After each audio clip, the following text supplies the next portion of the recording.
You're listening to the free version of the Patreon Party People podcast, which is released 1 month after it goes up for Patreon donors. If you want to stay up to date with the latest podcasts as soon as they are released, just visit patreon.com/blazehedgehog and pledge $1 or more. Now you might ask yourself, who would pay for a podcast? And you know what? Fair enough. I am but a single person, and doing all of this stuff, that means writing scripts, capturing footage, editing video, it all takes a lot of time and effort. And that's just one thing out of many creative pursuits that also take a lot of effort to produce. So don't think of Patreon as paying for a podcast. It's about giving me the security to keep providing you with more great stuff in the future. Plus, if you donate, you'll also get sneak peeks into whatever upcoming projects I'm working on, like work-in-progress versions of videos or beta builds of games I'm developing. Don't have a Patreon account? That's fine. You'll also find links to Ko-fi, PayPal, and even Amazon wishlists. Just visit patreon.com/blazehedgehog to learn more. One more time, that's patreon.com/blazehedgehog.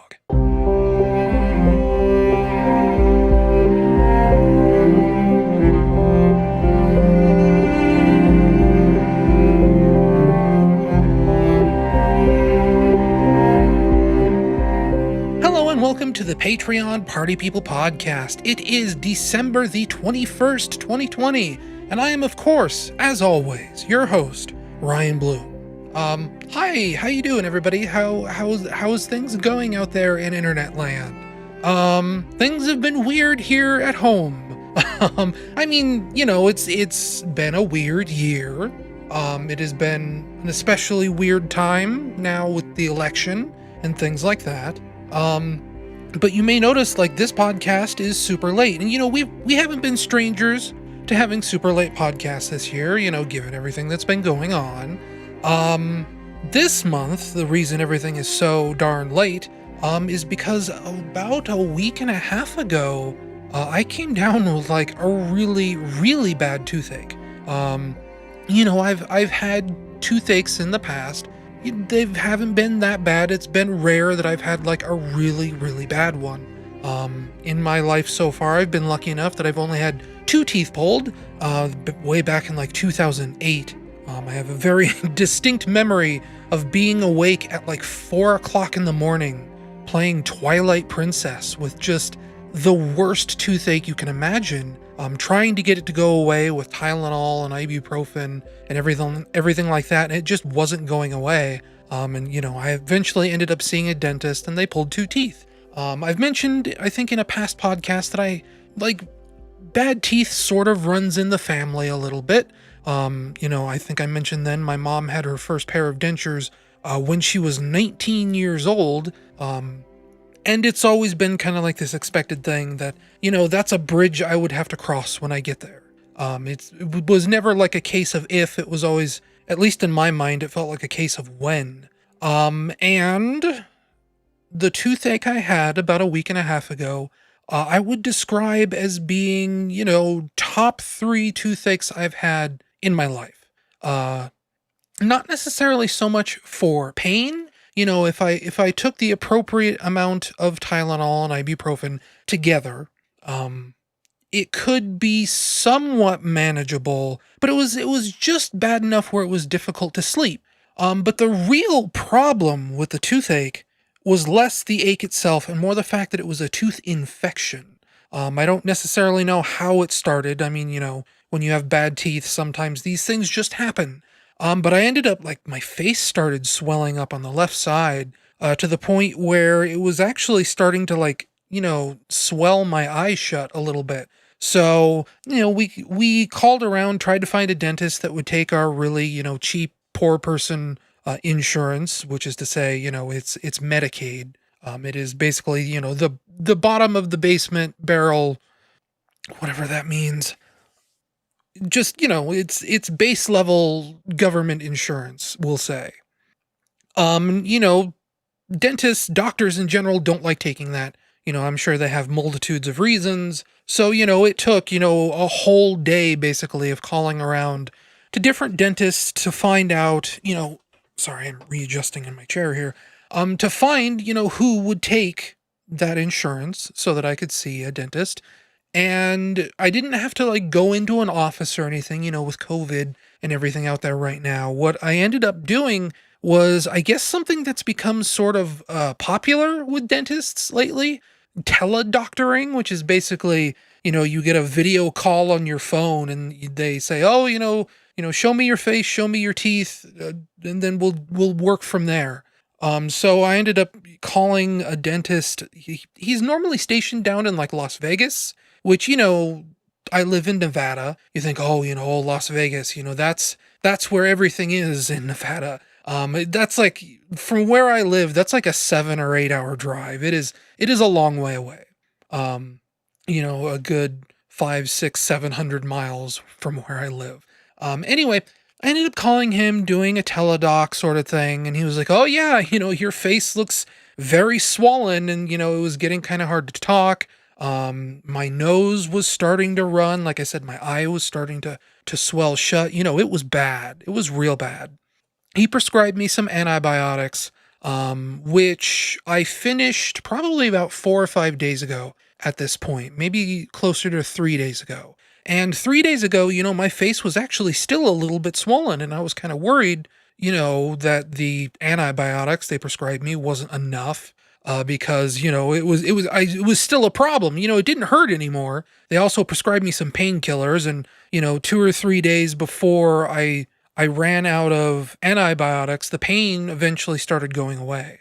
But, by the time I ran out of my medicine for the antibiotics, they prescribed me just enough for a week. And by the time that week was over, I still had, my face was still a little bit swollen, but thankfully, over the last 3 or 4 days, it has been going down and down and down, to the point where it feels almost basically normal. So, I figured now would be a good time to do a podcast because I'm basically back to feeling normal again.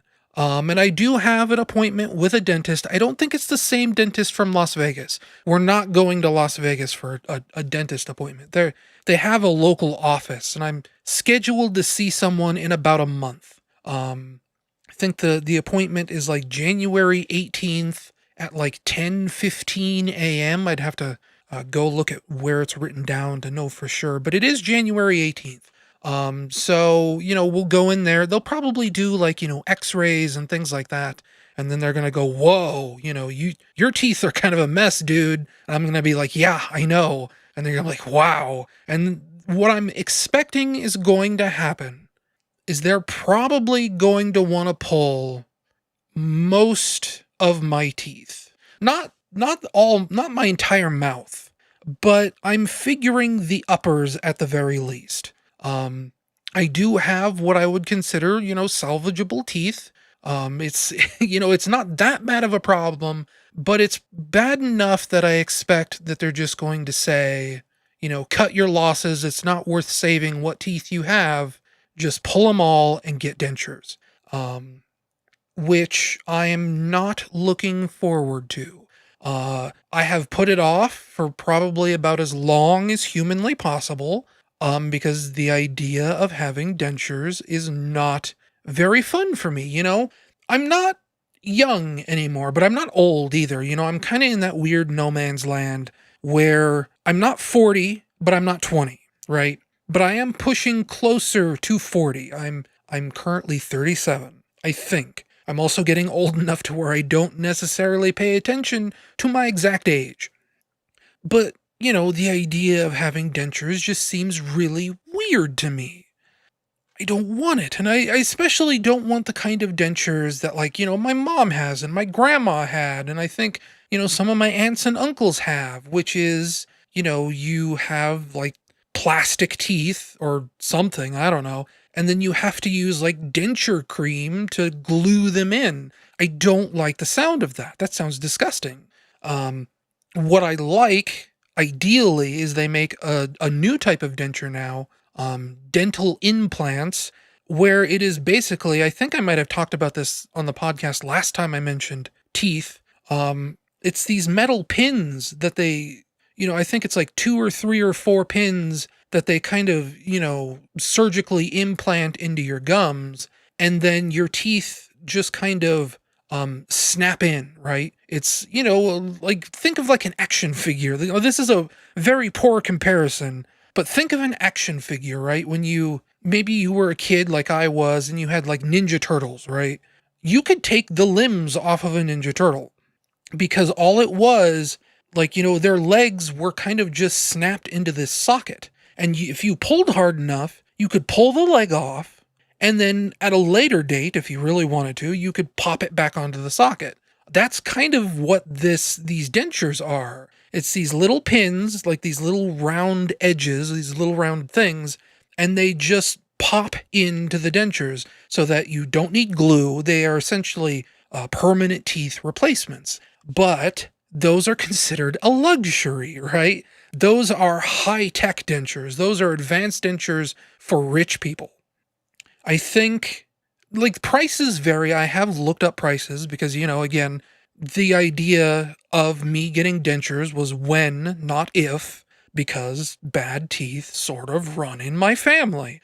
And, you know, I ended up looking up prices of these, and pricing for these kind of dentures is all over the place. You know, there are a lot more places nowadays advertising as them being cheaper.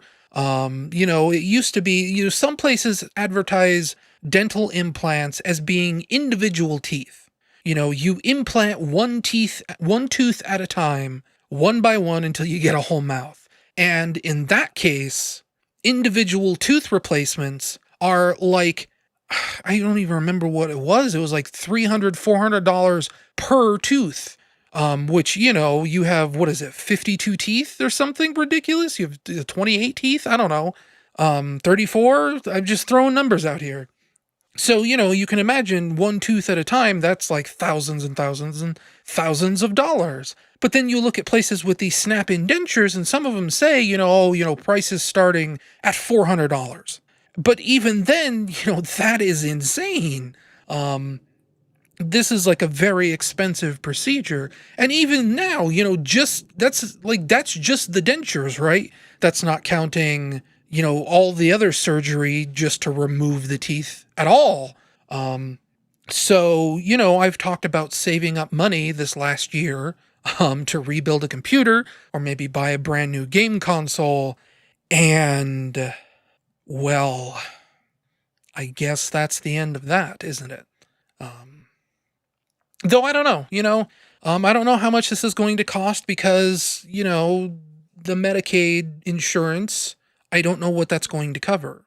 I don't know if it'll cover dentures. I don't know if it'll cover tooth extractions. You know, it's going to cost per tooth. So, you know, even like $50 per tooth, if you figure they're going to pull all my upper teeth, then we're talking a non-trivial amount of money. I know back in 2008 when I didn't have Medicaid, I think I was still on my mom's insurance at that time, maybe? Gosh, I don't even remember. That was a long time ago. It was like $200 per tooth, or it was like $100 per tooth, or something like that. And that was either on her insurance or that was without insurance. And you know, they didn't replace those teeth. Those are just, you know, there's empty space in my mouth where those two teeth used to be. Thankfully, you know, they were basically wisdom teeth. So, you know, not a big deal. But, you know, here, if we're talking, like I said, if we're talking $50 per tooth, $25, even $25 per tooth, we're still talking, if they tear them all out, that's, you know, easily $300, $400, $500 just for the uppers, just to pull them. That's not dentures or anything. And, you know, at that point, I'm basically, you know, what I have saved up for a new console or a new PC is close to wiped out. So that's a fun thing to think about. Anyway, that's weeks from now. That's 3.5 weeks from now. I'm not going to worry about it now. Because Christmas is coming up. You know, usually I get money for Christmas. Who knows how much that is going to be. It is currently the holiday season on YouTube. You know, Christmas Rush. I am not doing as well on there as I would hope. But I am doing better than I think I expected. If that makes any sense. Obviously, since the last podcast, my Jurassic Park video has come out, and the algorithm has not been kind to it. I've gotten reports from subscribers that they never even got notified that the video came out, right? They didn't even know I posted a new video because it did not show up in their subscriptions feed. YouTube just completely ignored this. I think it's been like 2.5, 3 weeks since the Jurassic Park video came out, and it hasn't even broken 1,000 views. And some of this I did expect. I published a blog probably a few days before the video went up, admitting that, this video is not something my audience is interested in. My audience comes to my YouTube channel primarily probably for Sonic the Hedgehog videos, or for, the definitive way to play videos, right? The Sonic R video, the Sonic Adventure video, the Sonic 3 video. They want more content like that. And instead, I did a complete left turn, and I did a Jurassic Park video. Put all this effort into it, nobody's watching it.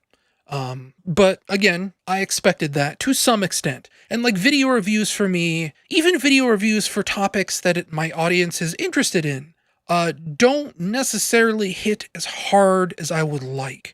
I'd have to double check here, but like even the Sonic Mania video review, it was a struggle for that to hit even like 5,000 views. Like it's not like a disaster or anything like that, but it's not been especially great. I hate searching for stuff in the YouTube studio, because you type in like a search result and you hit enter expecting you to go to like a search page or whatever, and instead it just loads up your newest video. Yeah, like, whoops, wouldn't be a podcast unless I bump something in my room. The Sonic Mania video review, part 1, 15,000 views. That's respectable, but not amazing. The part 2 of the video review hasn't even broken 10,000 views yet, and it is 2 years old. So, even videos that interest my audience, that, hit all of the demographics that care about my videos, are not necessarily guaranteed to do wild numbers. The Sonic 3 video was sort of a fluke. It was the kind of topic that I knew would be very interesting to people and would get me a lot of views. That's part of the reason why, I put all this effort into sort of just like making it like a mini documentary, right? Telling the story of the music licensing problems with the Sonic 3 soundtrack, things like that, because I knew people would be interested in watching that, even if, it was born out of a series of videos that was basically a tutorial on how to install a modded version of a game so that it looked better, it ran better, things like that. So, I knew I'm kind of getting a sense what works on my channel, what doesn't work on my channel. And, as always, I kind of just do what I want to do. Whether or not it'll be popular, whether or not it'll make me famous. I end up doing a lot of videos that I just think would be fun for me to do. And I just have to, kind of cross my fingers and hope that enough of my audience will come along with me for the ride. And, we'll say 7 times out of 10, they don't. So, like the Jurassic Park video is definitely underperforming. It is underperforming big time, but I kind of expected that. It's not like a shocking result, but it is a bummer still. Like there's no way to say it any other way. It sucks when you put a bunch of effort into a video and nobody cares. But in the long run, it'll matter, I assume. Because even now I still get comments from people on that Jurassic Park video. They're like, wow, you put a lot of effort into these videos. This is a really good video. It's clearly something you care about. I wish more people were watching it. I wish you had more subscribers, so on and so forth. And it's like, one day I will hit that moment where like my whole channel just sort of, everyone discovers it all at once. That kind of happened to stop skeletons from fighting, right? They were struggling for years and years and years and years. And, you listen to Derek from Stop Skeletons from Fighting, And, he's mentioned that I think they were getting close to like giving up on the channel, or, they were just becoming very, very discouraged. Because they were just putting out, video after video and nobody was paying any attention to them. And that was a bummer. And then they hit like a string of like 2 or 3 videos where, they just kind of hit the algorithm just right. And, YouTube really picked up and started running with their videos. And now they've kind of, just over the course of like 2 or 3 videos, they've built this stable audience of people that come back time and time again. And one day in the future, I will hit that with my channel where I'll have all this back catalog of highly produced, nicely edited videos like my Jurassic Park video that up until now nobody's watched. And then, the algorithm will hit just right. People will say, oh, this guy has a whole channel full of really great stuff. And then something will happen. I don't know what, because it takes me a long time to record all the footage, write these big, long, complicated scripts. And like, I could be taking even longer on these scripts. There were things in the Jurassic Park video that after that video came out, I'm sitting here second guessing myself thinking, oh, I changed this about the script. I changed that about the script. I really should have written this down in my notes because, I would have examples to tell you, but to do that, I'd have to exit out of the recording. I'd have to go over to the script, have to reread the whole script to myself, which would take, 20 minutes. And then I'd be able to tell you, exactly what it is. Just think about the Sonic Forces script, right? I've been talking about this for months. I've been picking back up on it. I've been rewriting on some of it some more. I rewrote some of it this month. We'll talk about that later. That video has been in the making for at least 3 years. While, I try and hammer it out and find out what I want to talk about, how to phrase it, how to unpack what I want to say, things like that, some of these scripts take a long time to write. And I would argue that most of the hard work is just writing them. And, okay, you want to talk about like things that I got wrong in a script. That's Sonic 3 video last year, right? Not only did developments happen while I was producing that video that, kind of people are like, oh, this video is, totally ignoring these new developments about the prototype version that was dumped as I was producing that video. But there are just other things with how I phrase talking about the music licensing that aren't entirely correct. That if I did that video again today, 1 year later, I would probably phrase things a little bit differently about, different theories on how the licensing works, different theories on why Sega isn't touching Sonic 3, because, I don't necessarily know if those things are accurate after giving them, even more thought a year later. And that's just how this goes, right? The Knights video, I've been talking up this Knights documentary for years and years and years now. That script is 4 years old, probably 5 years old. And it's not done yet. It's not out yet. I was literally like, that's something else that I was writing on just today, in fact, or I think it was yesterday, was I went back to the Knights script and I was rewriting parts of it to be, clearer, more informative, things like that. Like I'm trying to say, script writing is the big, like real problem with putting these videos together. And I can write and write and write and write, and it never feels like enough. It will probably never feel like enough. Ever, ever, ever, ever. And then, that's not to say that capturing footage is easy. The Jurassic Park video, it was actually like really funny. I saw a tweet. There's a channel out there called Game Maker's Toolkit. It's a very, very smart, very informative YouTube channel that kind of breaks down the nuts and bolts of how video games work. Obviously being called Game Maker's Toolkit like that. And he was going through, I think he did a video recently on like how Hitman 2 builds its levels or something like that. And he tweeted, he was like, oh, this is the biggest video I've ever made.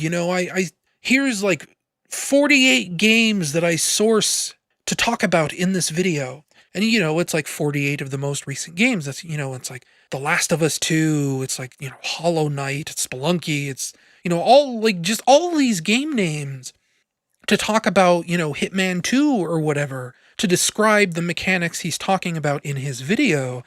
And I look at my Jurassic Park video and I think, man, this game is like 25 years old. And you watch the credits for my Jurassic Park video and I list all the footage I sourced. That was like 57 games for me. And I don't even go into as much depth in my Jurassic Park video as the typical Game Maker's Toolkit video does. That's just the way I roll. I just make these really like referential videos where, I'll show like 3 seconds of footage from a game, right? Like, I show the Sega Genesis version of Jurassic Park in that Jurassic Park video. And it's on screen for 10 seconds. I played probably close to 20 minutes of that game. And then you multiply that by 57 or, whatever the number was. I don't know the number off the top of my head. At least 20 minutes of 50 something games. That's a lot of footage I captured, especially when you consider, Jurassic Park for the Super Nintendo itself. For that video, I probably recorded something like 4 or 5 hours of gameplay footage. It was a lot. I didn't finish the game, but I got pretty close, I felt. There was only like 1 or 2 mission objectives left to do.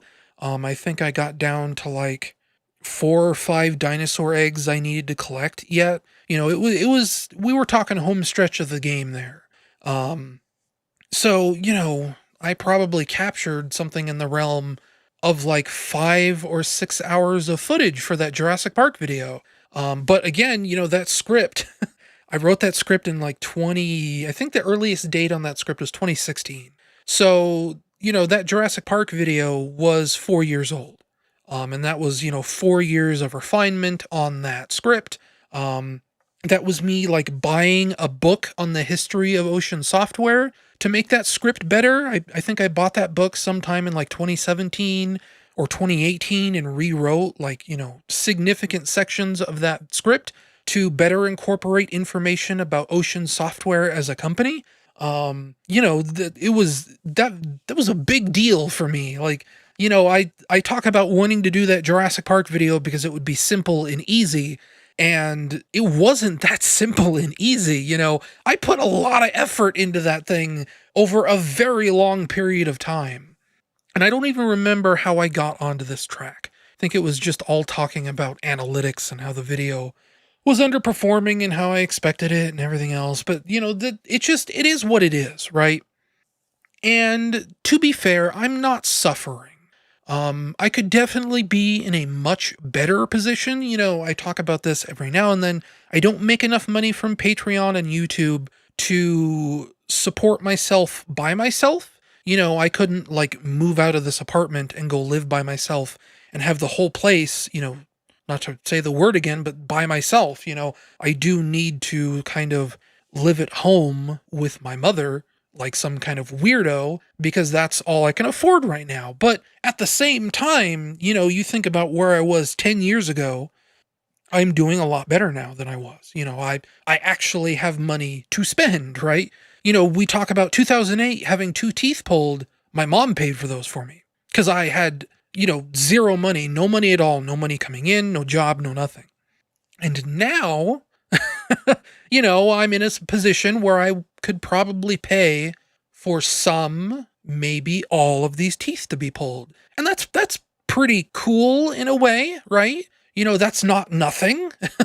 That's, I would like to keep that money. I would like to spend that money on things that I need to grow my YouTube channel, to, reinvigorate BLTN.net. But health comes first. And I should be thankful that at the very least, I won't be bankrupt from this. Hopefully. So, if you're a Patreon donor, thank you very much. Please stay on the line. Please don't, unpledge, don't unsubscribe. Stay right where you are. If you're listening to this on YouTube, maybe consider donating to Patreon. Maybe consider looking at my Patreon at the other options to help support what I'm doing in the future, because I might need it, let's say. But again, like, I want to get away from that. That's kind of like a depressing thing to say. I know I'm saying this, I feel like I'm saying this in kind of a funny way. I have kind of a smile on my face. You can probably hear like a little bit of a joking tone in my voice, but I do also think that it's kind of a bummer. And I don't want to be a bummer. I don't want to like burden people with my problems. This was just supposed to be me telling you why the podcast was late. But in the process, I think I've run down most of my points here. There's going to be like an awkward thing. This will probably come up more next month. The last time I had teeth pulled, it was a good 2 or 3 weeks before I felt like talking to anyone ever again. I definitely remember, having to have a lot of like chunky soups for dinner and lunch and everything else because, you're not supposed to get your wounds dirty. They give you all these like this gauze and you have to change the gauze like every 4 hours or whatever because, you have these sockets in your mouth where teeth used to be and they bleed and you're not supposed to let them dry out. So, I don't think that's going to happen in January. I think what will probably happen, not to go back to this tooth stuff again, they will do x-rays. They will probably say, oh, we need to pull all your teeth.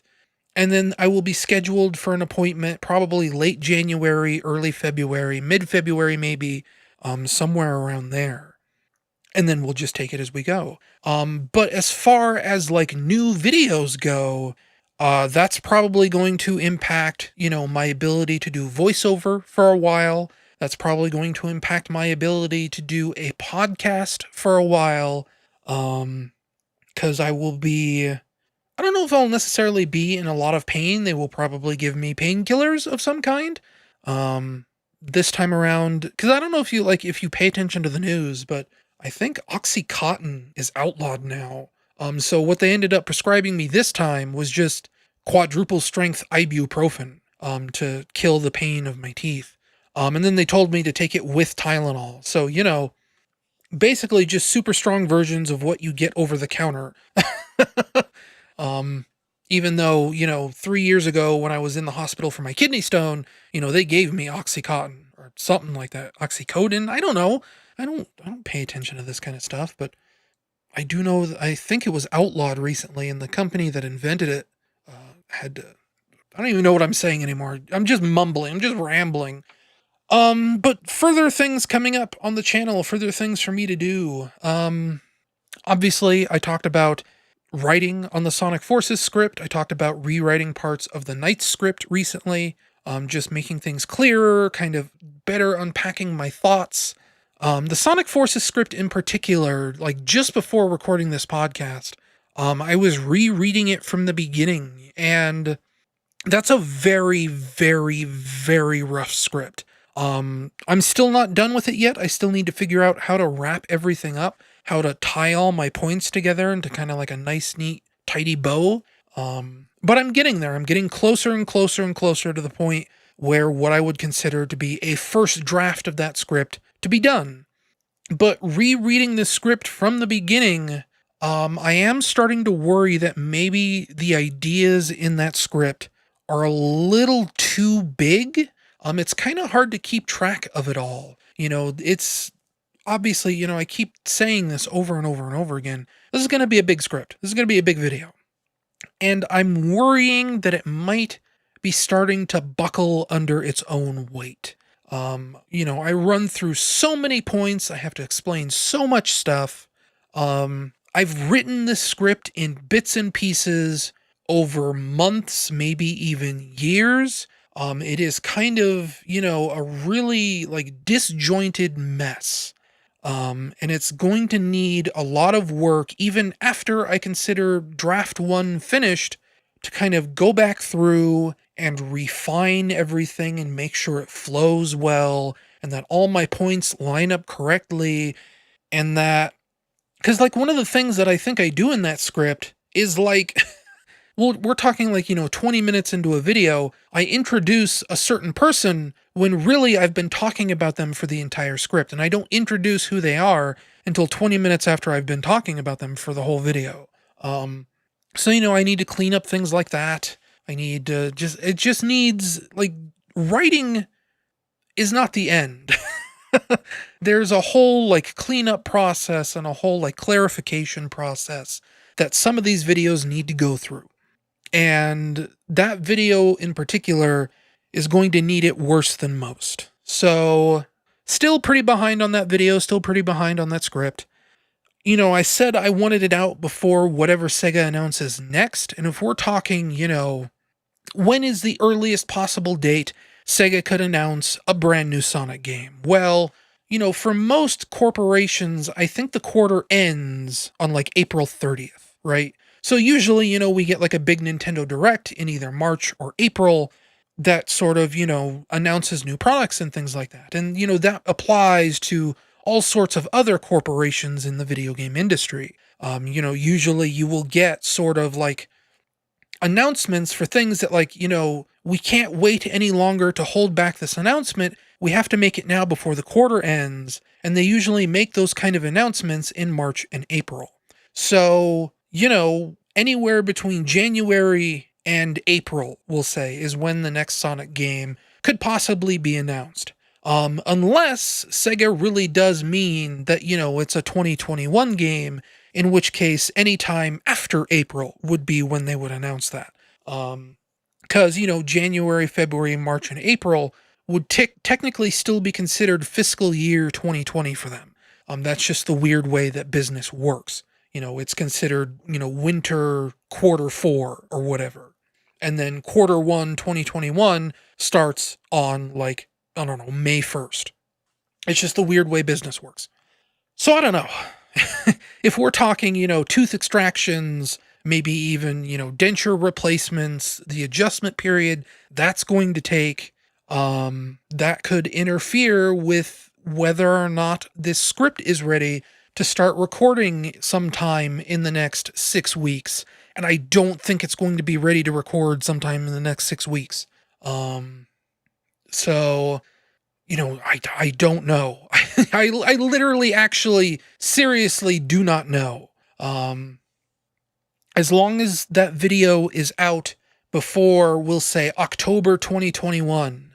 That's a long way off, I know, but that's probably when the game will be set to come out if they do even announce anything at all. And as long as I hit before then, I think I'm good.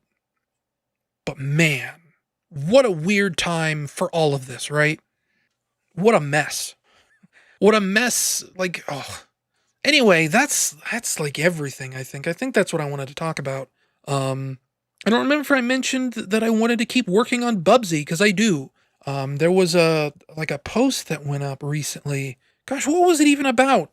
I made like a tweet in response to, like PC Gamer or someone posted about a fan game, and I thought, oh, I should get back to Bubsy. I never finished my April Fool's Bubsy project. And by this point, it'll be April Fool's 2021 by the time that thing comes out.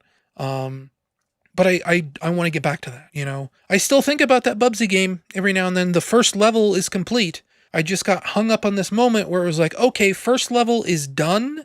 Do I want to make any changes to the code before I move on from here? Because the way ClickTeam Fusion works, all your code is self-contained in that level. So if I make any like major code modifications for like level 2, it's going to be more difficult to copy that code back into this level 1 template.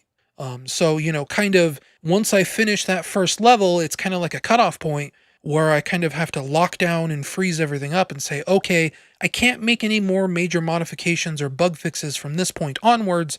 Otherwise, it's going to get exponentially difficult to do so. Exponentially more difficult to do so, I should say.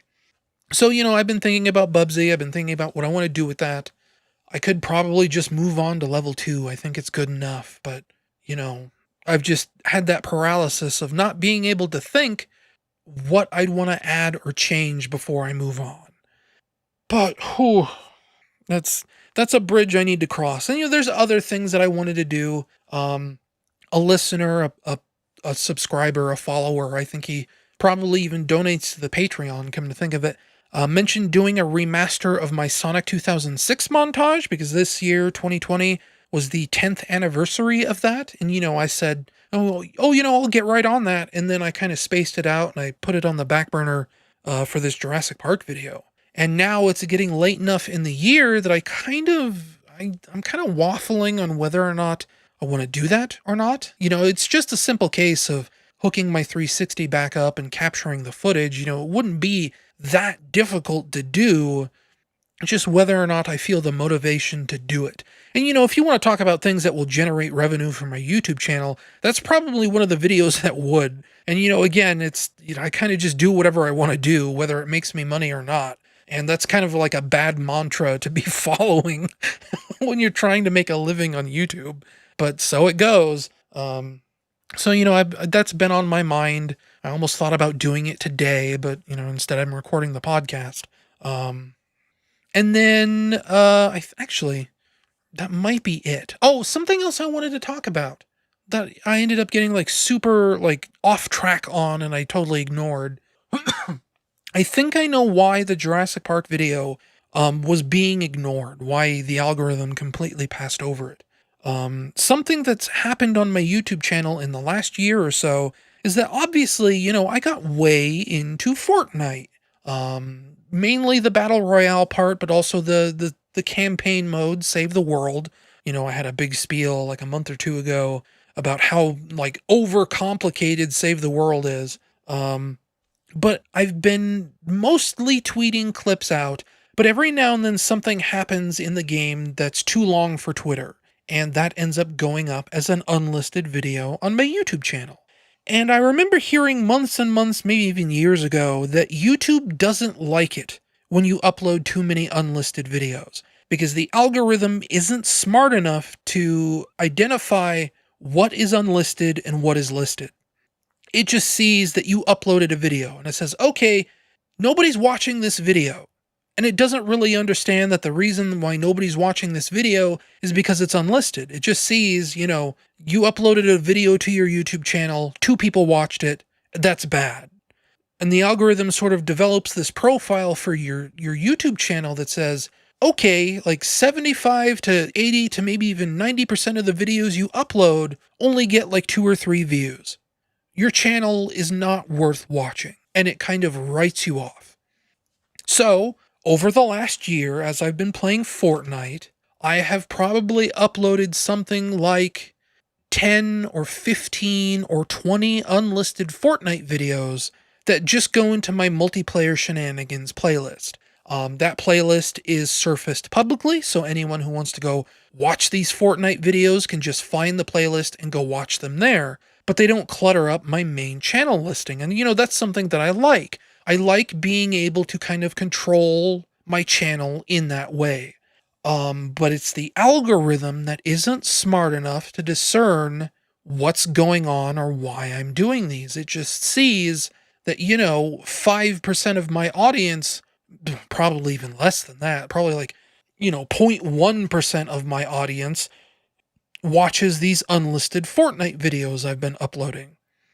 And when it comes to a new, properly produced, properly edited, big, high production quality video like the Jurassic Park video, it says 0.1% of your audience watches your videos. I'm not going to recommend this to anybody. And the video dies. So, when it comes to uploading Fortnite videos for my YouTube channel, I'm probably going to stop doing that. It's really just a matter of time now until I finally get off my butt and sort of register an alternate channel just for those videos. Probably maybe just for Fortnite videos, I'm not entirely sure. I've kind of been enamored with the idea of creating a channel just to dump my B-roll footage. Nothing else, just B-roll footage, period. End of story, end of conversation, whatever.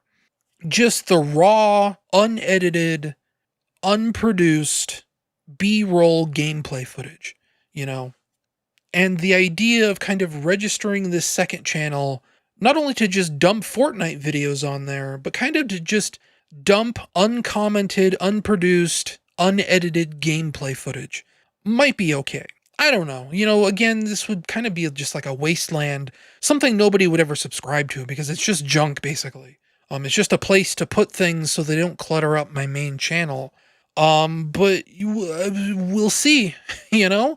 Because another problem with that is that, my computer monitor is not 1080p. I'd like it to be 1080p, but as it stands, it is 1600 by 900p. And if we're talking about, quality settings on YouTube, what resolutions it supports, what is it? Like 140p, 260p, 360p, 480p, 576p, 720p, 1080p, and then 1440p and 4K, right?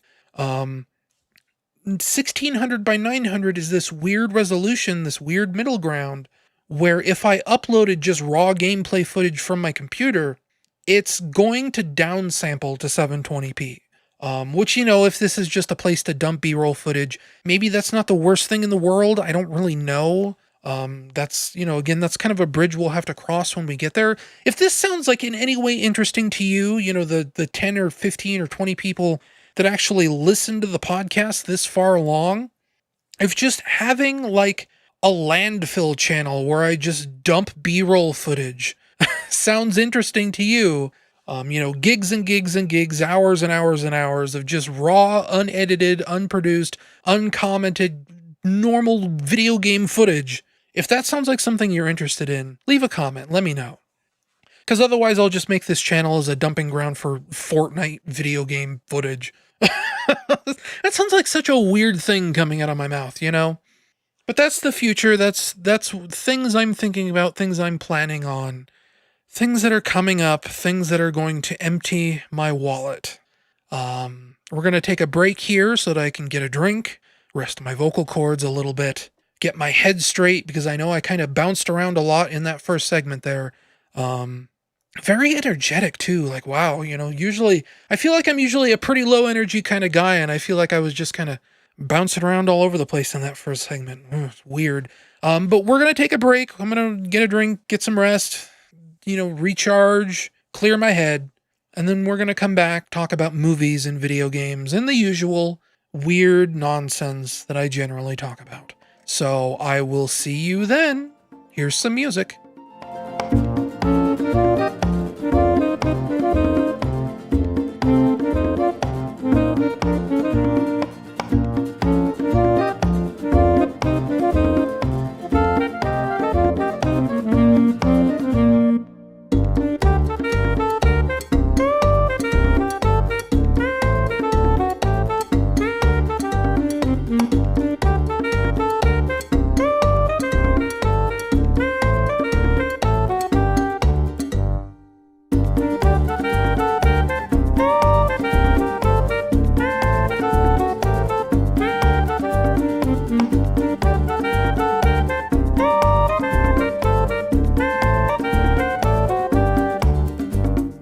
And we're back. I know I said it would be, I'd just take a short little break or whatever, but actually, it's been a whole day for me, and I'm actually starting to get ready here for something coming up. I actually had a bunch of stuff in that first segment that I forgot to write down, into my notes and everything that I wanted to talk about, in the kind of, what am I doing, what's coming in the future on YouTube and game development and things like that, and I just completely spaced them out. That's kind of what the whole, that's what having, this big world-ending toothache does to you, in a sense. And also, it's just, sometimes a lot of things happen during the month, and it comes time to record the podcast, and I think, is this really worth talking about? Or, I'll even just straight up forget a lot of stuff. I've often wondered if maybe doing this podcast bi-weekly, or even just straight up weekly would fix a lot of that. But I'm not entirely sure if I could really, hang even a bi-weekly podcast, I think it's pretty obvious that sometimes I drag my feet on doing this podcast. I get nervous still while I do it, it's it's good for me, but it's something that I still kind of avoid sometimes. And the idea of doing this even more frequently and having to constantly set aside this time to sort of figure out what I want to talk about, even like every 2 weeks. I don't know. That's something to think about. For months now, almost this entire year, I've been thinking that I need to revamp the Patreon, to revamp the goals and things like that. And one of the things I was thinking about was maybe turning this podcast bi-weekly as like a goal to hit. I have a whole document of things I was thinking about podcast-wise. Anyway, to get back to the things that I missed talking about in part one, I know I mentioned, I think it was either the October podcast or last month's the November podcast. I applied for I don't think I said I applied yet. That was the problem. I created like a game mode in Fortnite's creative mode, right? Sort of like a zombie survival sort of, defend an area for 15 minutes sort of thing. Halloween themed, right? It's this spooky, foggy island in the middle of nowhere. The mode was called Lost at Sea. And I couldn't publish it because at the time, Epic had shut down their creator program. They were in the process of revamping it. And they revamped it like a week before Halloween. So, I had this whole Halloween thing planned, and I went to hit the publish button, and the publish button wasn't there anymore, and I couldn't apply for their creator program anymore. And they said, come back soon. There wasn't like any date or anything like that. And again, that was like last week of Halloween. I waited and I waited and I waited. Weeks and weeks and weeks passed. Finally, like a couple weeks ago, they finally got it back up and running again. It was down for probably like 6 or 8 weeks or something ridiculous. I applied. It took, another 2 weeks at least for them to approve my tax information because, again, this is sort of, there's monetary earnings to be had in this. Specifically, it's Epic's support a creator program that this is all tied through. So, this is also, in addition to like Fortnite's creative mode, it's also tied into like, streamers that are streaming Fortnite games that are also just, streaming stuff on the Epic Game Store because there's like a whole affiliate program through that and everything. So I had to apply for that. I had to get, bank stuff set up, tax information set up. Epic uses their own thing called Hyper Wallet for some reason. I think it's custom built for the Epic Game Store. And then Hyper Wallet can transfer funds into PayPal. It's big and confusing, but long story short, I've been approved. I can hit publish on that map whenever I want. I have an Epic creator code now. So if you wanted to support me financially, that is another new option. Whenever you check out at the Epic Game Store or in Fortnite, there will be a little button where you can put in a creator code, and my creator code is just the same username I've been using on Twitter and Patreon and YouTube and everything else. You just write in Blaze Hedgehog, all one word. That's my Epic creator code, and I get a percentage of every sale made with my code. I don't want to say what the percentage is. Technically, I'm not allowed to say. There is an NDA governing a lot of this, but I will say it's not a lot. I think I'm allowed to say that. It feels very small. The percentage isn't great, but it is a percentage, and if you're feeling generous, it will be a percentage going to me. But also it feels like the sort of thing that's only really geared towards streamers with, tens of thousands, hundreds of thousands of followers. This is not something that I think anyone can make a living off of. Epic's out there being like, Valve takes a 30% cut of everything you make on Steam. Isn't that terrible? And then this creator code stuff is... I won't say anything more than that. I don't think I'm legally allowed to say anything more than that, but it's not great. Maybe it gets better as my numbers go up. I don't know. We'll just have to wait and see. What else? I technically shouldn't even be recording this podcast right now because it is 6:30 in the morning, just about. 6:12 in the morning where I am right now. And in about 3 hours...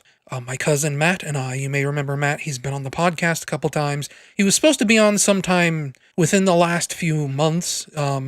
I think October, September, or somewhere around there, we're going to attempt to record a new Let's Play. For those of you who don't know, like, this is like technically really old history at this point. Me and my cousin Matt used to try to do Let's Plays way back in the day under a brand called Let's Videogame. There is still a YouTube channel out there where we have 2 or 3 complete Let's Plays of Dead Rising Case Zero, Max Payne 1. We started Let's Plays for Dead Space 1 that I don't think ever moved past like the 3rd episode.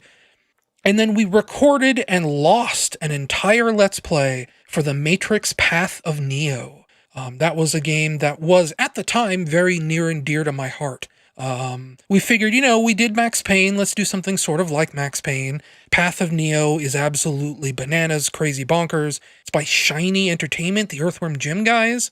And it gets real weird towards the end. But the sad part is about the Path of Neo Let's Play is that after we finished, we found that every single video file, well, almost every single video file, I think like the first 2 were fine, and those are up on the YouTube channel right now, youtube.com, just search for Let's Videogame, you'll probably find it. I think our icon is like a video gaming grandma or something. But there's like 3 episodes up there right now, but literally every single episode to follow the third the 3rd episode was corrupted. Like the entire, back 2/3 of that game were lost. We still have the files, we still have all the recordings, everything like that. There's software out there to repair broken MP4 files. And I've tried a bunch of them. I've tried to save this Let's Play several times over the years, and there is one tool that works. Only one, and it is paid. It's like, see, this is why I shouldn't be doing this podcast, is because I have like a frog in my throat and I don't want to wear my voice out. But there is one piece of software that will do it, but it is paid. And not only is it paid, it is subscription-based. So it's like something like $60 for every 3 files, or I think you can buy like a lifetime license for $150 or something like that. And that is the only tool that will even come close to repairing these files. It still doesn't repair them entirely, but it makes it so I can import them into Sony Vegas and actually, edit them down and whatever else. I still have to manually fix the frame rate because the frame rates is all of a mess. All the sound gets out of sync even in the repaired files. In the broken files, it just won't load at all. I can't import it into Vegas whatsoever. Or I can import it, but much past the 3-minute mark or whatever, it just stops reading the file. But we recorded that entire Let's Play, Matrix Path of Neo. All the files corrupted, every single one of them. And I think what happened there is that we just went too long on recordings. We had 6 or 7 hour recording sessions, and it's these big giant files. And I think after a certain time, the MP4 format will eventually start to corrupt, or maybe it's like a frame rate mismatch. This was way back when capture cards, home capture cards, were kind of a new deal. I don't think Elgato was even in the picture yet. It was all just sort of, weird sort of new technology. Well, not necessarily new technology, because video capture cards obviously existed before them. But as far as capturing footage of video games and things like that, we're talking 2010, video streaming on Twitch was kind of a new thing. It was definitely not like it is today, where it's much easier to kind of troubleshoot these problems. And much more common for people to make these big, long, unbroken recordings. And that's also one of those things, we've talked about it with the new Let's Play we're going to be doing, having backups on top of backups on top of backups, so that if anything goes wrong like it did with the Matrix Path of Neo, we're actually in the clear and we don't do anything wrong and lose the recording like we did last time. I don't think I've actually said what the new Let's Play is going to be yet. So we did Max Payne 1, that is kind of our best, most famous Let's Play. And we actually got a comment not that long ago. A couple of comments, actually, I think, from someone who's like, yeah, I really love your Max Payne Let's Play. I probably watch it like 2 or 3 times a year. And it's like, wow, that's amazing. We made something like the channel is whatever, it's never been super popular. The Max Payne Let's Play probably has under 1,000 views on every single video, right? But the fact that we found someone who loves what we did is really touching. So we're going to be doing here in about 3 hours, 2.5, give or take. We're going to be sitting down in Discord. Matt's going to be the one driving the game. I'm going to be the one providing color commentary. We're going to be playing Max Payne 2. And instead of this going up on my YouTube channel, like, some of the older Let's Plays did, I mentioned this Let's Videogame YouTube channel, but technically speaking, you can find the entire Dead Rising Case Zero and Max Payne 1 Let's Plays on my channel as well. I kind of wanted to sort of get the ball rolling on my channel since I had so many more subscribers and things like that. And then once we kind of got a momentum going, we were going to go exclusively to the Let's Videogame channel. And wouldn't you know it, once we got that momentum going, we never finished the Dead Space Let's Play, the Path of Neo Let's Play Corrupted, and really the Path of Neo Let's Play Corrupting is sort of what pumped the brakes on everything we were doing. After that, once we couldn't figure out a way to fix those files without paying, hundreds of dollars or whatever it is, we just kind of stopped doing it entirely. And then, Matt got busy. He kind of became a big shot IT guy, things like that. The only reason we're doing this now is because he has like a week and a half, 2 weeks off for Christmas break. But that's what we're going to be doing here in about 3 hours, and hopefully it'll all turn out all right.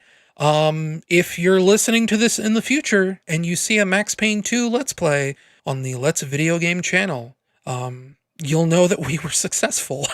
Because there's no telling, really. I mean, we've never done this over Discord before, because technically speaking, we live 1,000 miles apart now. When we recorded all the old Let's Videogame stuff, we were local. It was like a 20-minute drive between my place and his. And now, if I wanted to go see him in person, it's a 10, 11, 12-hour drive. If you go by train, it's probably like 2 days. But it's probably shorter than that because, trains go faster than cars, but also, in keeping with delays and stuff like that.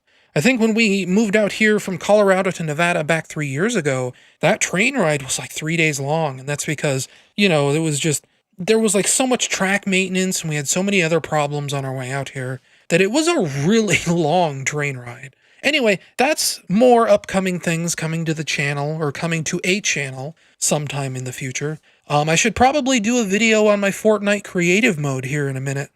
Not today, but sometime in the next few weeks.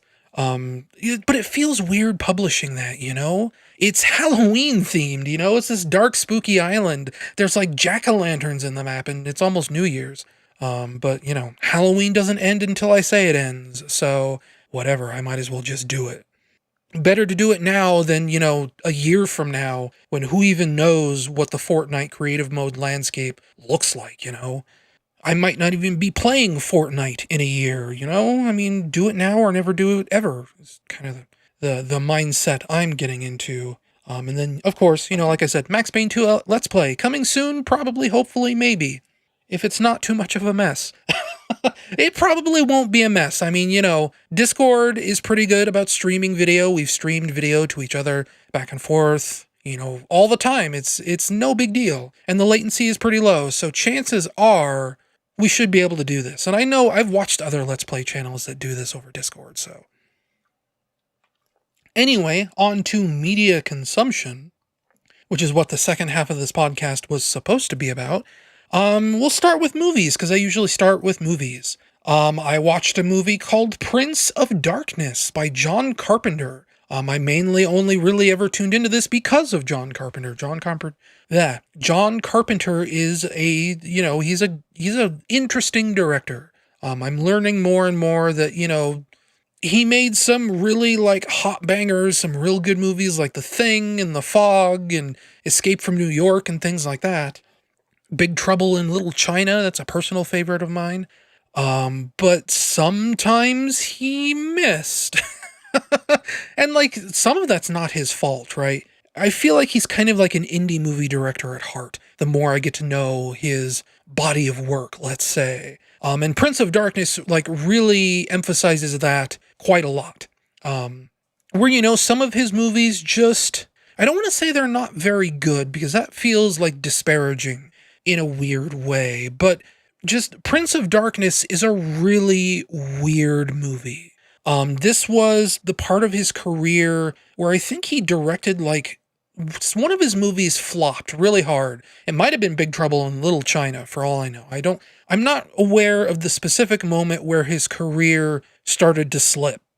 But Prince of Darkness was him kind of saying, screw the Hollywood money machine. I don't want to be a part of it anymore. I'm going to self-fund this little tiny small movie.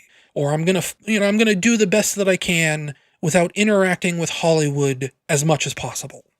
So it's super low budget. And you can tell, like, I read this in a review once that, I kind of agree with. You can tell, like, people like working with John Carpenter because Prince of Darkness, a significant portion of the cast of Prince of Darkness is, like, people that worked with him on Big Trouble in Little China, people that worked with him on, like, the Halloween movies. It's Donald Pleasance, it's Victor Wong, it's guys like that, repeat people that show up in his movies that wouldn't do that unless they liked who John Carpenter was as a person. But like, okay, so like up top to describe the movie, a priest played by Donald Pleasance, it finds like the source of all evil in the world, right? Like this is the embodiment of Satan, of the devil. And it's this big tube full of Nickelodeon gack. Like that's all it is. It's like this big glass trash can that's full of like this swirling green slime. And like to give you a visual, since, I figure a lot of people out there have probably never seen Prince of Darkness. If you've ever seen like that Galaxy drink, right? There's like, it's like sold at bars sometimes. I think you can maybe even like buy it or even make it yourself. It's like you pour in like this edible glitter into a drink, right? And it makes like this swirling purple concoction that's like, it's all glittery and it kind of looks like a galaxy swirling around. This is what that looks like, but it's green. It is Ghostbusters slime green. And it's swirling around in this tank, in this tube, in this glass trash can. And Donald Pleasance is like, oh, that's Satan. That the slime is the devil. And he tells Victor Wong, and Victor Wong runs, oh gosh, I don't even know. He runs like this college course, and I think it's supposed to be about theoretical physics, but for whatever reason, they also talk about religion a lot. It's very strange. And like that ends up kind of being like an overarching theme in this movie, is sort of the intersection of science and religion. It's sort of about science explaining religion, like legitimizing religion through the nature of science. Like, here is how it is scientifically possible for the devil to be real. That kind of stuff. And that stuff is interesting, but the problem with the movie is that it just feels so disjointed and weird, and like it's trying to be deathly serious, but then you hit these weird moments of like humor, right? Like super left field humor out of nowhere. The jokes don't land. The dialogue doesn't really land. There's like this feeling with the dialogue in this movie. If you've ever seen like a Silent Hill game, like the very weird sort of delivery that people give in those games, imagine that in a movie. And that's kind of what Prince of Darkness feels like sometimes. It's not quite as awkward and melancholy as Silent Hill is. It is very much like 80s, almost action movie cheese, but it's got that kind of weird, stilted feeling to it sometimes. And it almost feels kind of like dream logic sometimes, which, I think is something that Silent Hill goes for. That's kind of what I feel like Prince of Darkness is going for as well. It's this kind of very bizarre, almost dream logic feeling. But again, the humor doesn't land. Like, there's, what am I thinking of here? There's a moment in the movie, like, again, this is What happens in the plot is that Donald Pleasance finds the Nickelodeon gag that's meant to be Satan. He brings in this college professor, Victor Wong, who brings along his entire body of students, which is like 5 or 6 or 7 people. It's a very small college class. And the entire thing is that they're going to go research this Nickelodeon gag, and they're going to find out what it's doing. Because, Donald Pleasance is like, I think the end of the world is coming. And they're like, we need to figure out what's going on. We need to figure out what this slime is going to do. And, that means that they bring like a bunch of recording equipment, right? They bring computers and they bring, scientific things with them to kind of, analyze and break down whatever this slime is. And at one point, they're decoding this book, right? This book that came with the slime. It kind of, it talks about what the slime is. And they're sort of, they're translating the book and they're kind of entering this data into a computer. And it's this like super old, like 70s, early 80s data entry. If you think about like WordPerfect 1.0, that's probably more advanced than what this is. And I probably, like, none of you out there even know what WordPerfect is. That's how old this is. It's like, this predates something you don't even know about, right? And it's this big, huge font on this tiny little monochrome green screen monitor, and they're just typing in what looks like Bible verses. And it looks silly as heck. Like, it's not even like stylized computer stuff. Like, you watch like, what is it, Alien from 1979, I think. All the computer technology in that looks like a vision of what 1979 thought the future was going to look like. It has like really old computers in it, but they still have like a style and a function that you believe in. And that's not even true of Prince of Darkness. This is supposed to be like contemporary technology from, 1985 or whenever this movie was released. And it just looks ridiculous. So anyway, they're typing in like these Bible verses into their keyboard.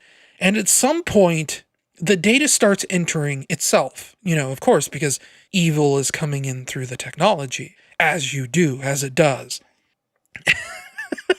And it starts typing out this like really like super theatrical text that just looks absolutely ridiculous on this old computer monitor. It's just like, you will not survive, you will not survive, you will not survive, just over and over and over and over again. I live, I live, I live, I live, I live, just, repeating. Here, actually, I need to quote it directly because it really must be, I don't want to say seen to be believed, but you need to understand what this says. Because there's actually like a big chunk of text in this that is just totally ridiculous. Okay, so imagine this really old computer screen. We're talking like DOS, even before DOS, right? And in big, like 72-point font, it prints on the screen, one letter at a time, "You will not be saved by the Holy Ghost. You will not be saved by the god plutonium. In fact, you will not be saved." And like even reading it out loud, I cannot convey how utterly ridiculous it looks. It's just like very theatrical, very weird. And like the movie is full of this stuff, right? There's another point. This is going to be a mild spoiler. So, fast forward, we'll say a minute, 2 minutes, 3 minutes until I get past the spoiler. There's this guy, right? And, he doesn't believe anything's going on. Everyone else, all these other college kids are starting to get freaked out because they don't know what to think. They don't know what's going on. Weird things are starting to happen around the laboratory, and they can't really explain them. Things are moving on their own. They're getting like weird scientific readings, energy flows and things like that.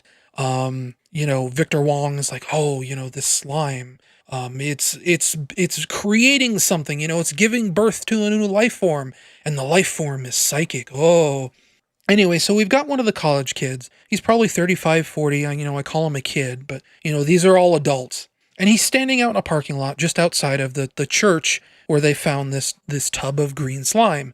And, he's kind of having a cigarette, and, he's shooting the breeze with one of the members of the college course, and they leave him all alone. He's just standing out in the middle of the night by himself in this kind of leisure suit in the middle of a parking lot, illuminated by like a single street light. And he gets attacked by beetles. and they kind of, it's implied that, you don't really see what happens. You just see all these beetles rush up on him and like cockroaches and things like that. And I think he just, he screams a little bit and he falls over dead. Right. Okay. 5-10 minutes pass and he's still out in the parking lot. Nobody's found him. Nobody's seen him. They're like, what happened to him? Where did he go? Oh, we just saw him, 5 or 10 minutes ago, and suddenly they hear him from the parking lot. He calls for them. Hello? Hello? Hey, Wyndham! Hello? Hello? Come here, look at this. And they all, 4 or 5 people all run up to the window to look outside of this parking lot. And he's standing there and he's kind of twitching a little bit.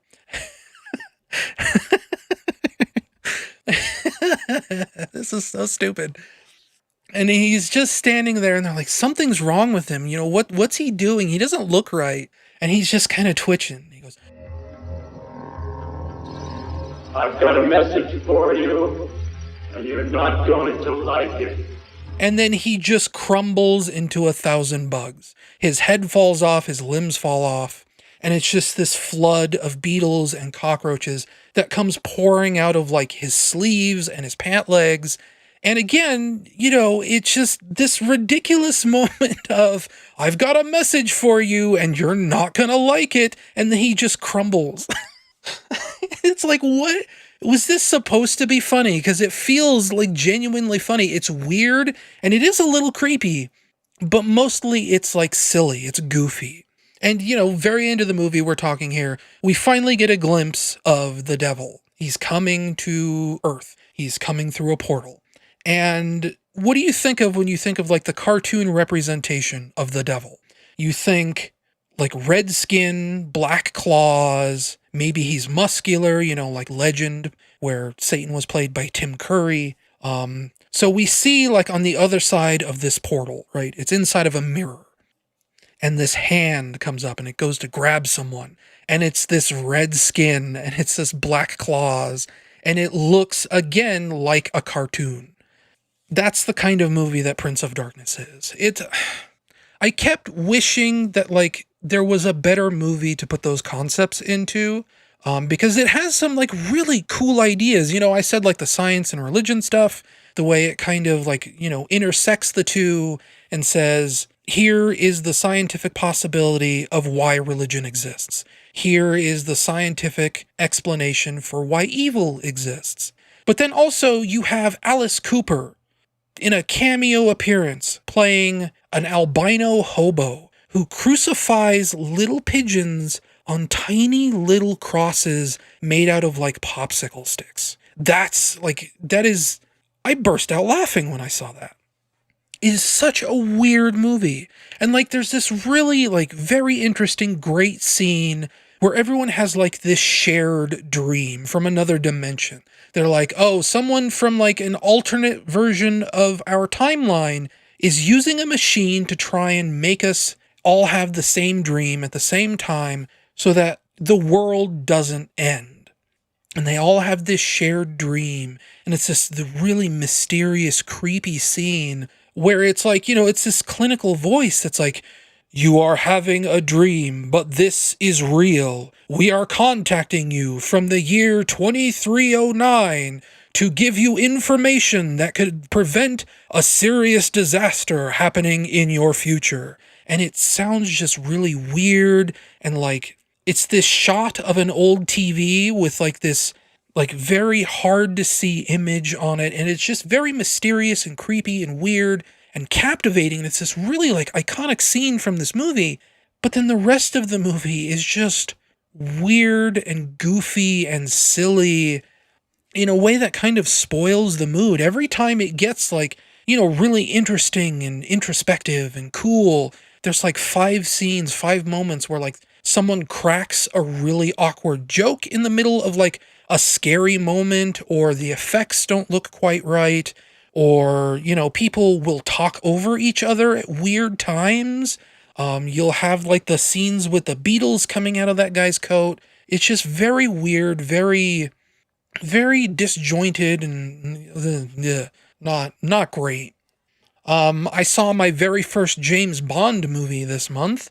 I saw Goldfinger. A bunch of my friends are kind of running through the entire James Bond library of movies, as it were, and I've missed most of them. I've actually felt really bad because I've kind of, for years now, I've kind of wanted to see more James Bond movies, and I think, technically speaking, they are free on YouTube, so I could go watch them if I really wanted to, but it's more to the point that I wanted to watch them with my friends, Watching movies as a group is often better than watching them by yourself. And, it's this thing where, like, I don't watch enough movies. I think I mentioned this in October or maybe even last month. The impetus for me to sit down and actually watch a movie on my own only happens like 3 or 4 times a year. Mostly I do not watch that many movies. I can count the number of movies I saw by myself this year probably on like 1 or 2 hands, which is like, some of you may be out there being like, that's not so weird, and, maybe it's not. But I grew up as a kid where I was watching movies constantly, right? I had a mom that was, her whole, like, she'd go to work during the day and then she'd come home at night and she'd set the VCR to record these movies all night, every night. We have, still, we took them with us here to Nevada. We have like hundreds of VHS tapes that we taped on our own of movies that were on like HBO and Cinemax and things like that. We would go so far if there was a movie that we really liked and it was on like network TV with commercials and everything, we learned how to cut commercials by hand while we were recording the video. So, you'd get to the scene and it'd be like very obvious, here's a commercial break, grab the remote, hit pause on the recording, let the commercials play out, and then when it became really obvious that the movie was coming back on, you hit record again to resume the recording. And we did this for, we have TV recordings of like Back to the Future and Ghostbusters and a bunch of Disney movies, things like that. They are like technically edited for TV so that, they get rid of like swearing or scenes of intense violence or whatever. But we have, dozens, hundreds of movies in this format. I was always watching movies when I was growing up. We'd sit down and we'd watch a movie every single night during dinner. Whatever was on TV, or we'd put a tape on or whatever. And then slowly, over the last 5 or 10 years, we've kind of fallen off of that. We don't watch movies anymore. Or we don't watch movies as frequently as we did.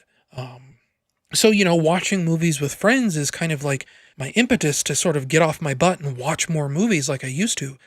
So I ended up watching Goldfinger for the first time, my very first James Bond movie, and it was fine. I feel like that's one of the more iconic James Bond movies. It has that scene that everybody references, do you expect me to talk? No, Mr. Bond, I expect you to die. That sort of thing. That's Goldfinger.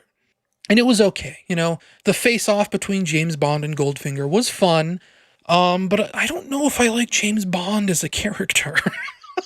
He's very, like, old school masculine, right? He's very much a man's man. He's constantly ordering alcohol. He's constantly flirting with every woman he sees. I mean, like, that actually becomes something of a problem in the movie, right? So there's a character in Goldfinger called Pussy Galore, and she is sort of like lead henchman of Goldfinger. She trains all of like, the lower tier henchmen, the sort of nobodies that don't have any names or whatever, just the grunts or whatever. They are trained by Pussy Galore. And at one point, James Bond sort of flirts with her, and she's like, that doesn't work on me. You can't flirt your way out of this. I don't care about your charms or whatever. And, that just ends up like a challenge to James Bond. He starts flirting with her harder and harder and harder. And at every step, she resists him. She doesn't care. She doesn't, not interested in James Bond. And they get to a point where Bond and Pussy Galore are, alone in a barn, and James Bond essentially rapes her. It's supposed to be like this very romantic scene, like, oh, she's been resisting him for the whole movie, but, she finally gives in, and it's like, ew. That's like actually gross. That is sexual assault. And while we were watching this movie, some friends actually informed me that it's even worse in the book. In the book, Pussy Galore is explicitly stated to be a lesbian. So she has no interest in men at all. And still, James Bond forces himself onto her. And that's really gross. And especially it's like triple gross, because spoilers for Goldfinger, if you haven't seen this 40-year-old James Bond movie, most of the actors are dead. The director is probably dead. It's kind of this heritage thing. But if you care about spoilers, I know some people do. I care about spoilers personally myself. Skip ahead, couple minutes, the usual. But there is a moment after James Bond has sex with her in this barn in the hay, after they have it out, where we learn, like, the entire reason Goldfinger gets defeated in the end is because Pussy Galore sold him out. And, James Bond is being congratulated for saving the day. He defused the bomb that Goldfinger was going to use to blow up Fort Knox. And they're like, how did you do it? What happened? And come to find out, Pussy Galore is the one who sold Goldfinger out. She told them the whole plot so that the government, M5 or whatever it is, M6, M7, I don't know, the agency that James Bond works for knew the plot. They were going to use nerve gas and all this other stuff. Or Goldfinger was going to use nerve gas to kind of incapacitate all the guards at Fort Knox. And they were able to counteract that nerve gas because Pussy Galore sold out Goldfinger. And, the agency guy looks at James Bond and he's like, what happened? How did you talk sense into her? And James just kind of grins like, the sex was just that good, I guess. And that's creepy. That's gross. That's weird. I don't like that. I've skipped most of the other James Bond movies that they've been streaming. I did end up seeing a little bit of Dr. No. Technically I sat through that entire movie, but I was also kind of like multitasking at the time, so I didn't really pay super close attention to it. It was more just background noise. The Island of Dr. No, or whatever it's called, I think it's the very first James Bond movie, is kind of racist. If rape wasn't bad enough, there's a lot of black people in Dr. No, and they are all super stereotypes. There is a lot of like sinister black people in that movie where it's like, oh, these darn people. I think at one point a character even calls one of them an ape, which is super big no-no. That is turbo racist. Oh boy. Oh, James Bond. Jimmy Bond. Anyway, I also watched very recently, because this came up on my Twitter.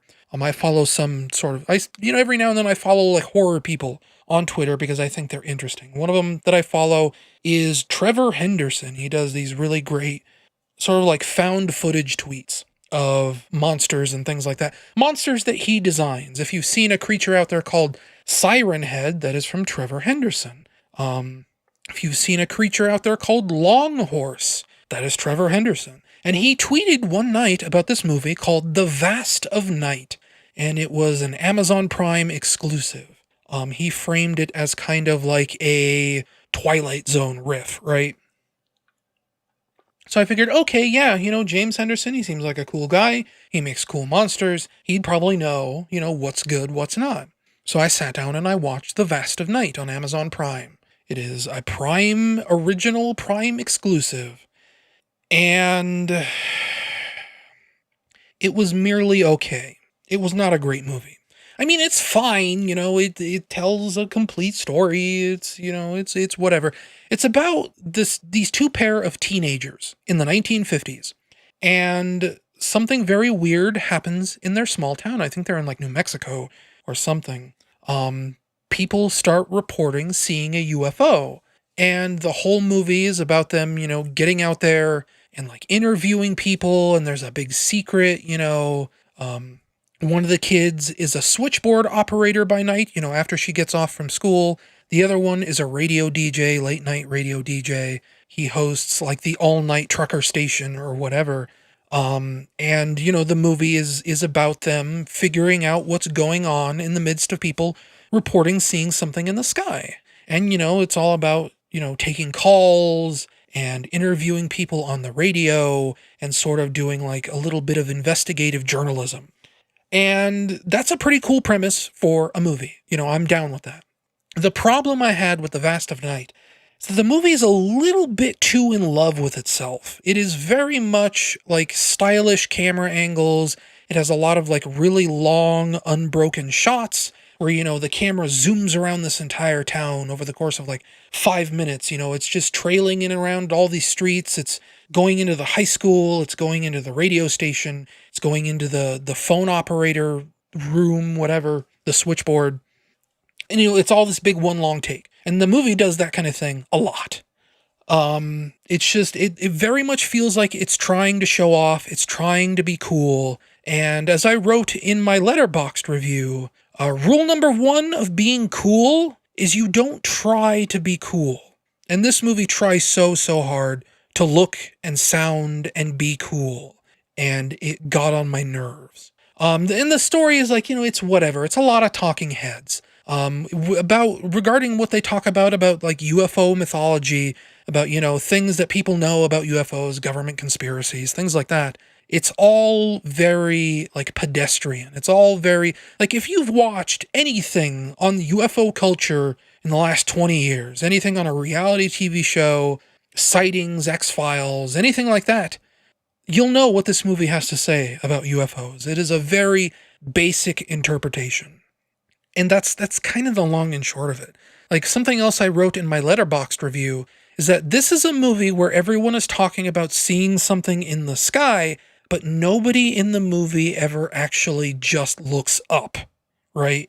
They're running around out in the streets. Oh my gosh, we gotta go. We gotta get over here. We gotta get to this lady's house. We gotta get back to the switchboard. We gotta get back to the radio station. Let's go. Jump in this car. We gotta move. People are seeing something in the sky. We're out in the middle of the street in open air, and we're not going to look up when people say things are in the sky.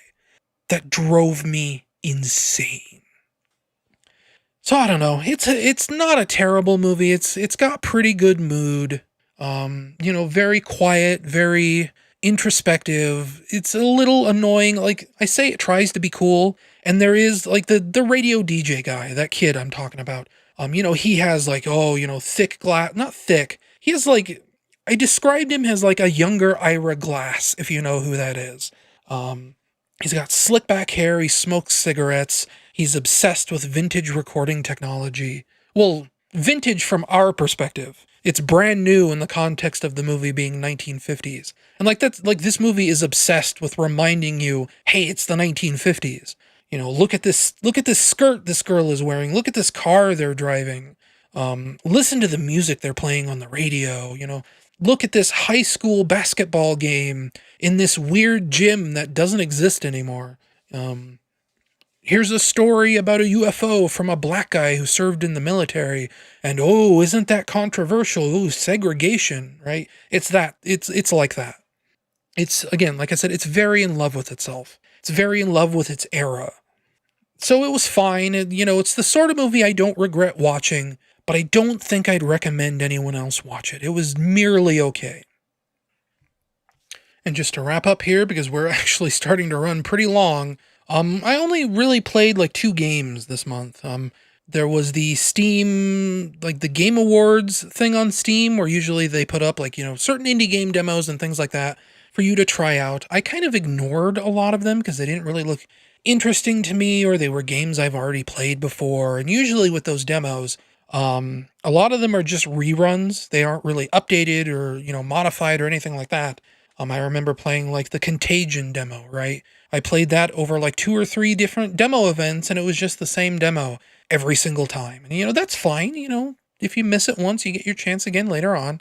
So the only demo from the Game Awards sort of demo event I played was a game called Graven by 3D Realms. And it's kind of like this game that is, in the spirit of the recent releases of new age retro first-person shooters. So, you have games like Dusk, you have games like Ultra Kill, you have games like, what's that one that New Blood makes? It's kind of like Hexen or Heretic. What was it called? A Medieval. Games like that. There was one coming out that's literally running in the Quake engine that I remember.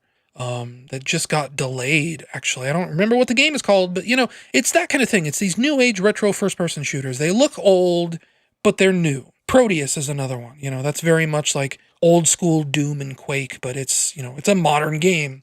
Graven is sort of a take on, again, Heretic and Hexen. So you had a medieval from the New Blood, and now you have Graven from 3D Realms. Really love the colors in this demo. You play as a monk who has to go into a sewers, yes, who goes into the sewers because they're clogged up with dead bodies. There's some kind of infection spreading throughout this swamp. And it's really pretty. Again, I really like the colors. All the textures and all the characters are like this super modern, super beautiful pixel art. It looks great and it feels pretty good too. But I couldn't finish the demo. Some of these games get a little too obsessed with being retro, and in the case of Graven, what happened was I ended up getting lost. I couldn't figure out where to go and how to finish the demo, because once you get into those sewers, it just kind of turns into a labyrinth, kind of old school shooter design where you don't know where you're going, and you run around in circles for 10, 20, 30, 40 minutes, the same 5 rooms over and over and over again looking for the switch you missed. And, that can be fine. I'm not against that. I beat Duke Nukem 3D. Duke Nukem 3D is like, 75% looking for the button you missed. Later levels in Doom are like that too. Just looking for the button you missed. So, I can be down with that. But, I just ended up getting bored. I think I had something else to do. So like this is where my thoughts end. Is that it's, it looks good. It has modern pixel art textures. They look very colorful and detailed and nice. And I thought the lighting looked really good. And I was way just into the overall aesthetic of the game. But then I got lost and I stopped playing after 20 minutes. That's my story. Yay. And then finally, last thing we're going to talk about is Fortnite. Yes, more Fortnite. Season 4 ended. The Marvel season. Finally, it's gone. It's over. Galactus was vanquished, and it kind of sucked. I haven't taken part in too many Fortnite end-of-season events. Apparently, this was their biggest one ever. I think they pulled in something like 17 million concurrent players or something like that. So, there was a lot of people, and it was like a big brand deal, and it was all this other stuff. I talked about how I didn't really like how, the Marvel season was so branded, because there was obviously very clear restrictions on what they could use and how they could use it and whatever else.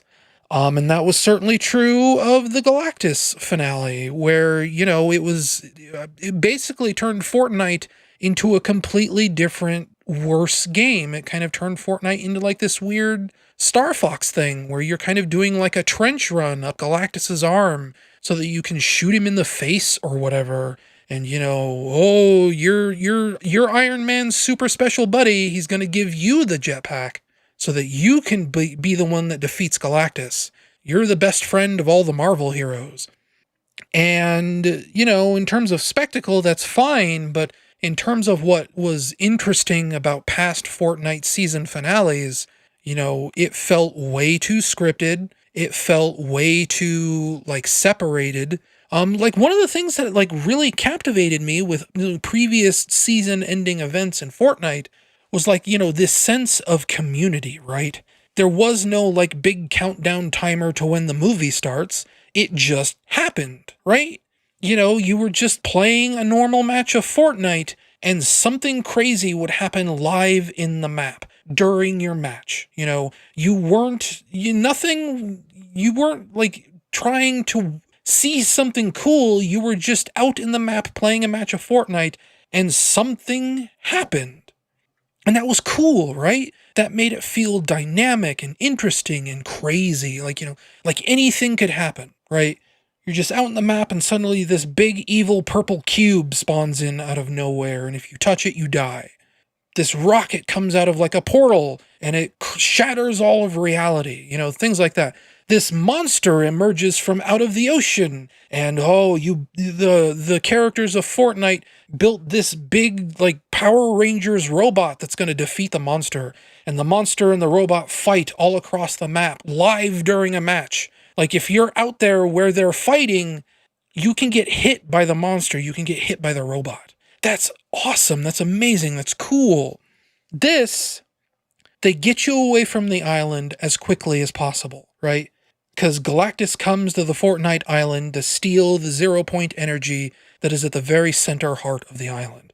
And because he's doing this, because he's essentially draining the island of its lifeblood, you get pulled out of there pretty fast. You know, there's like a big shockwave that knocks you into the ocean, basically. And that's where Iron Man swoops in and he's like, hey, do you need a jetpack? And, you know, you put on your jetpack while Iron Man tells you what Galactus is doing. And, you know, you're not on the island anymore. You're not with any other players anymore. You are separated and isolated so that Iron Man can talk to you personally.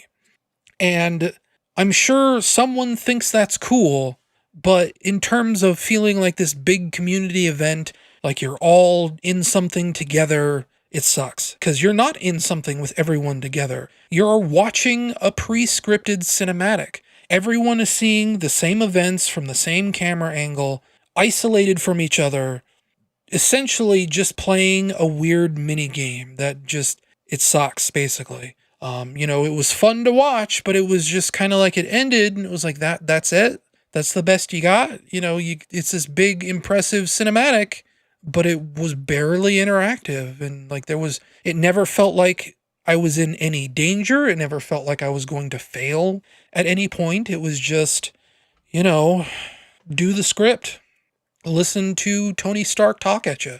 You know, oh, here's Wolverine. He's going to do a thing. Here's our big impressive scene where we have licensed music play over our cinematic, because that means we're important, right? Like that was the finale. It's just, you know, I'm sure it took a lot of effort to create. I'm sure it was very impressive on a technological end, but it did not feel exciting or interesting in the slightest. And something that like also bothers me about that finale is, like, a bunch of people have said this and I tend to agree, it felt like there was something missing. It felt like it was supposed to probably be a little bit bigger than it was, and it wasn't.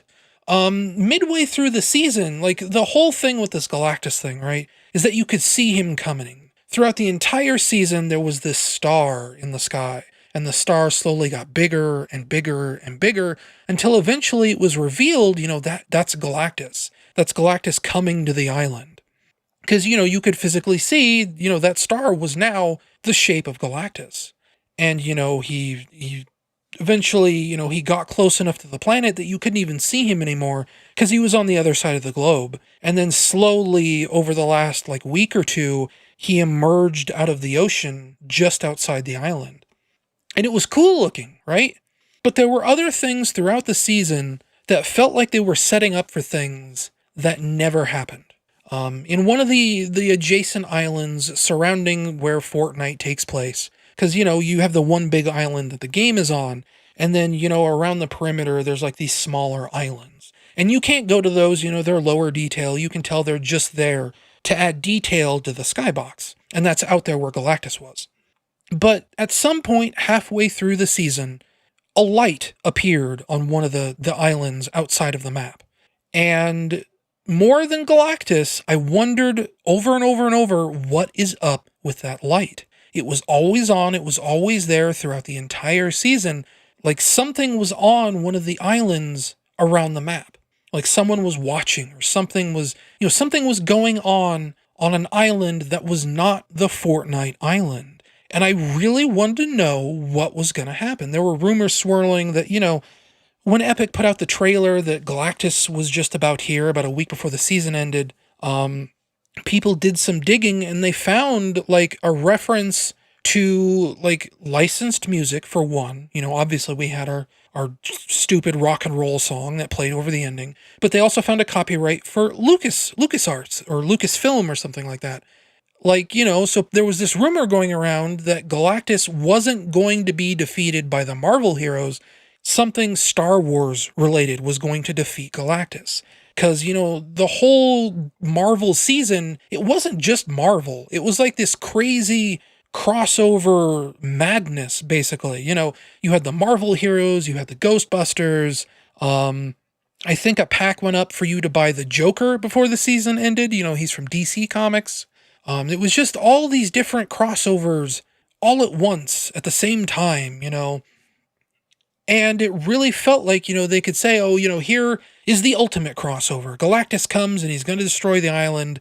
And then, the Mandalorian comes in and he shoots Galactus, or maybe a Star Destroyer comes in and, it does the warp speed, the light speed thing from Rise of Skywalker or The Last Jedi or whatever, right? Where, you punch a big hole through him. And none of that happened. We never figured out what that light was. I thought the light was going to be the Mandalorian out there on some mountain. It wasn't. They never explained what that light was. And that was like the top tier mystery that I was wondering about for the entire season is, what is this light? Who is out there? And they never answered it. And on top of that, the season ender was this big sort of like, too big for its own good sort of thing where, Iron Man gives you a jetpack that you never actually use. Like, you get knocked outside of the island and Iron Man gives you this jetpack and he's like, looks like you need this. And then you wear the jetpack for like 30 seconds while he explains to you what Galactus is doing to the island. And then you don't need the jetpack anymore because you get warped into the battle bus in this other dimension and you have to play like this crummy bad game of Star Fox. It's just really weird. It feels like there was something major missing from that whole finale sequence. And, with the pandemic and everything like that, I'd believe that they had bigger plans and they couldn't do everything. That's fine in a sense, but that doesn't stop it from being a letdown either. It's just, oof. And so far this new season has been whatever. It's been like, again, they're kind of continuing this whole idea of crossovers on top of crossovers on top of crossovers. We've had Norman Reedus from The Walking Dead. We've had Kratos from God of War. We've had Master Chief. They just put up a new Marvel pack last night. That's Black Panther, Captain Marvel, and Taskmaster. There's rumors that Samus Aran is going to get added to Fortnite. Again, Joker, Poison Ivy, they're in the shop. And then of course you have all these Christmas skins. It's this big sort of like all these dimensions coming together sort of thing. There's a rumor that they're going to add the Predator, right? There's a new area on the map that's this jungle, and it has several areas in this jungle that are basically like 1-to-1 tributes to that first Predator movie. And they do like ARG stuff to set up this new season. And people were saying that you could hear like Predator sounds in one of the ARG audio clips. Again, it's just crossovers on top of crossovers on top of crossovers. But the whole like crux of this new season is that now there's a quest system, like an MMO basically.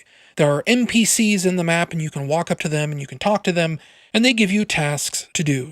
Harvest this much metal, blow up this many cars. You can take bounties now where it will pick out a certain player in the match. It'll say, go kill this certain player. And when you do that, you get currency. Like that's the whole other thing that ties into this quest system is that now you have a currency that persists across maps. So, you'll walk up to an NPC and he'll be like, do you want this shotgun? It's 2,000 gold. And maybe you've played 10 matches today and you've saved up the 2,000 gold to buy this special shotgun from this NPC. And when I first started the season, it felt kind of annoying because they've also like buffed all the guns so that they're a little bit more powerful. Players feel a little more fragile now. It's a lot easier to just, get completely blindsided by super powerful guns. If it's the sort of thing where like if you get caught off guard and you can't see where you're being shot from, you're not even going to have enough time to turn around and look where the bullets are being shot from. You'll just drop dead right then and there. Which sounds annoying. It sounds like the sort of thing that would scare a lot of people away. Like, maybe it would be the sort of thing where, get like a super difficult season again where I couldn't get like even a single victory royale or anything like that. But in practice, it's actually been pretty balanced, I've found. I've gotten like 4 or 5 victory royales this season already, and it's all only like, a couple weeks out. I'm already like, part of the reason I like this quest system, normally I'd play like an hour of Fortnite a day to, kind of get my experience points so that I could, level up my battle pass and kind of complete the pass before the season ends. This season lasts all the way until March, right? So you're supposed to get from level 0 to level 100 from the beginning of December to the end of March. That's, 4 months, basically. It is a little over 2 weeks into the season, and I'm already at level 42. Because this quest system gives you so much experience. You are just being flooded with experience points.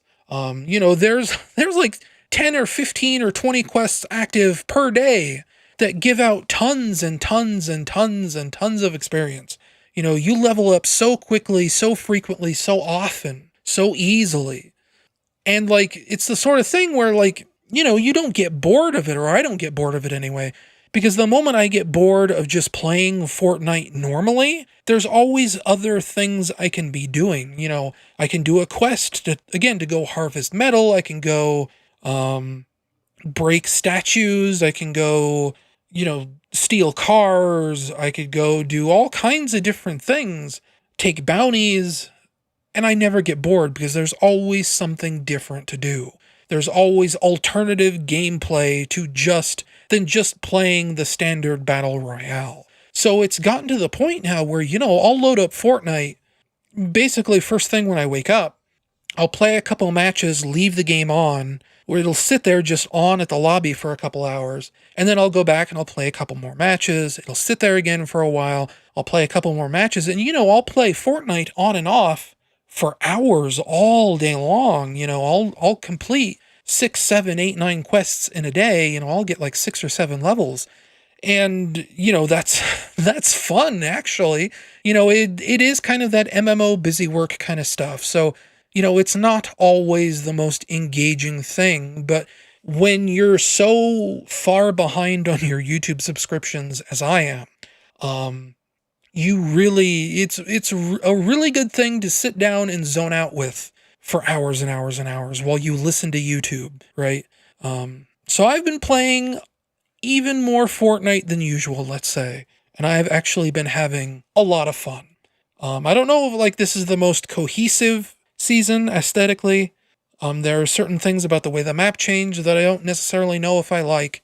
But as far as this quest system goes, as far as the NPCs go, as far as them like finally pulling back the curtain on a lot of their lore, right? Because there's like a Fortnite lore that's been building up for 3 years. And this season they finally said, here's exactly what the lore is. Here's exactly what's going on.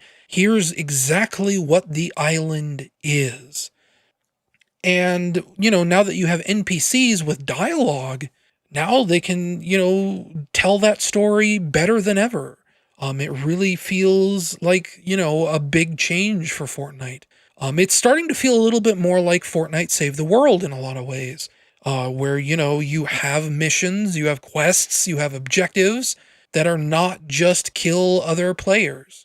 And I think I like it a lot. Anyway, that's going to be it for the podcast.